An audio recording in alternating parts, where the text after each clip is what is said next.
So last weekend, my friend Ethan invited us all over for a housewarming party at his new place.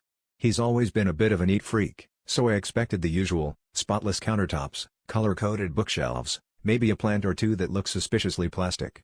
But when I got there, the first thing I noticed was, well, the lack of a front door. Like, not just ajar, completely missing.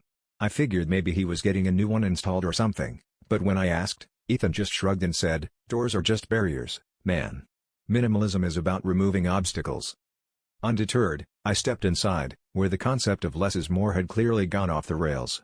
The living room was basically 4 white walls and a single yoga mat. Instead of a TV, there was a carefully curated stack of coasters labeled for imaginary drinks only.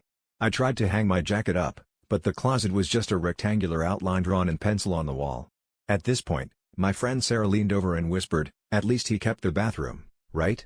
Turns out, the answer was, sort of.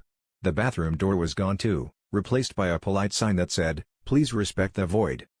As more guests arrived, the party atmosphere took a little chill. Every time someone asked where they could put their snacks, Ethan would point to the empty kitchen counter and say, "Just visualize abundance." The wind was picking up outside, and with no front door, the house started feeling like a cross between a meditation retreat and a wind tunnel.